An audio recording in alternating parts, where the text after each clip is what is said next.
Have you ever booked a great guest only to panic because they're halfway across the country? Well, if so, let me show you how to record high quality podcast episodes remotely without a bunch of tech headaches.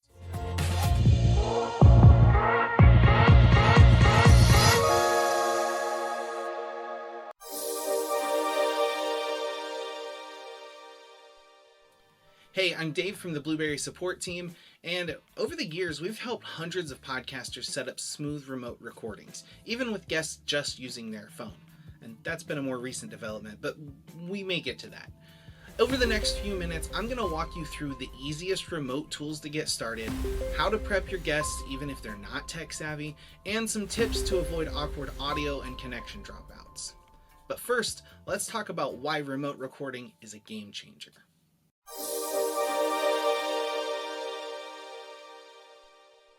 So right now, remote podcasting is essential because your dream guest isn't always going to be local, and maybe your co-host might be in another time zone. I've had experience with that.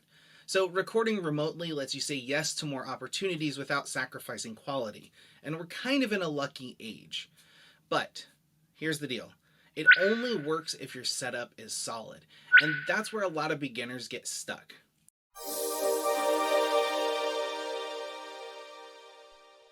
So let's find the right remote recording tool, and we've got to talk about what platforms there are. Like 15 years ago, we had Skype and Double Enders. So yeah, those are rough times, and I don't really want to go back to them. But thankfully, if you're just starting out now, tools like Riverside, Squadcast, and Zoom exist as very solid options. And for the best quality, I want to make sure that you look for a platform that records on both ends locally. Just in case your internet glitches, the audio is actually going to stay crisp. And most of those platforms actually save separate audio tracks for each speaker, which is going to be a huge help when you go to edit later. Also, check for features like video recording to help with future social posts and even automatic backups, just in case your internet fights you. And here's a pro tip. Always run a test call before the real thing. And a pro tip, always remember to hit record. We all have those horror stories.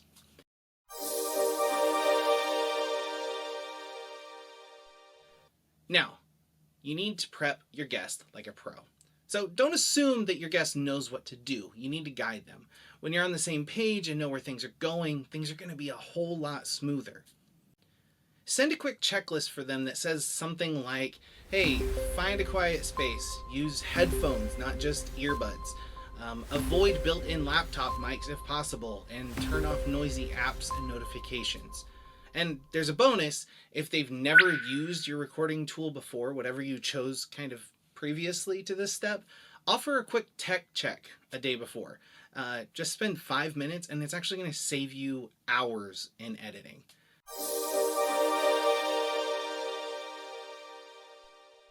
Now, I'm going to repeat this a lot, but always have a backup.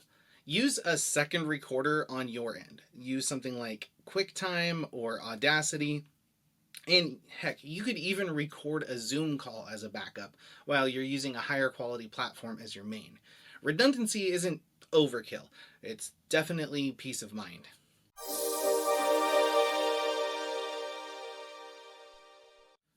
Something you may want to suggest is to see if they can have a hardline internet connection.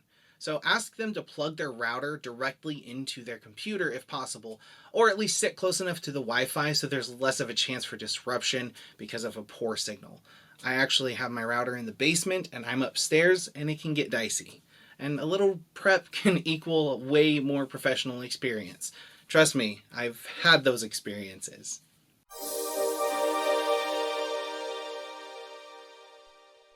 Okay, so we have to talk about audio quality because you cannot polish bad audio. I mean, you can, just only so much. So encourage your guests to use an external microphone, like a USB mic, which is preferred, or maybe use their AirPods, whatever has a built-in microphone. And if they don't have any of that gear, just make sure that they're not in a noisy or echoing room, because that is really going to hurt things.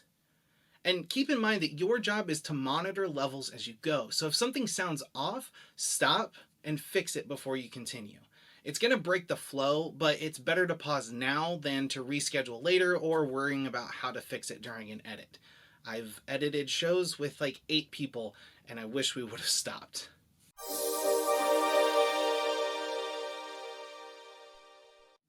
Just because you're remote recording, it doesn't mean it has to feel distant. So I recommend setting things up so you can look into the camera and not at a screen.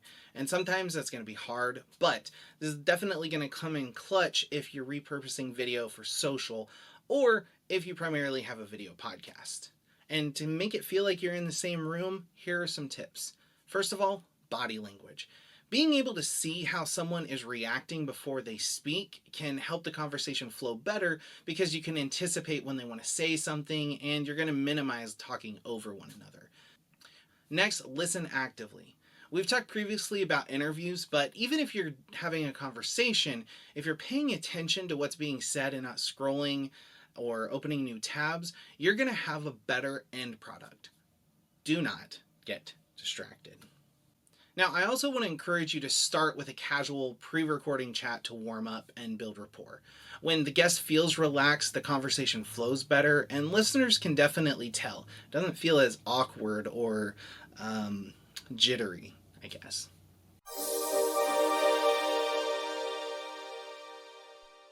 So let's talk a little bit more about video recording, because we've already touched on it, but more podcasters are filming their shows, which we definitely encourage, because video boosts engagement and opens doors for YouTube and social clips.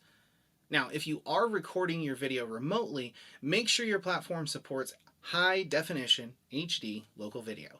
And again, lighting, background, and framing all matter. I have some more work to do in this space, but a basic webcam, which is what I have, can look great with the right setup. So just improve as you go. You'll see this space change as we keep making more videos.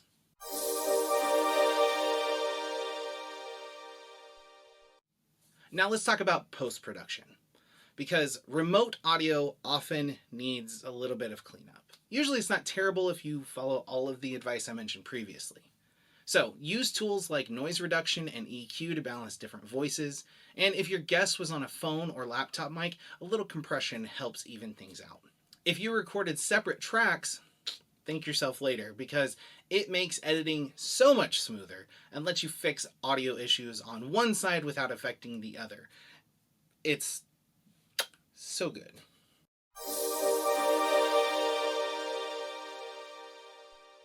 Now, before you hit record, let's run through a checklist, because it's pretty simple and you just want to make it part of your routine.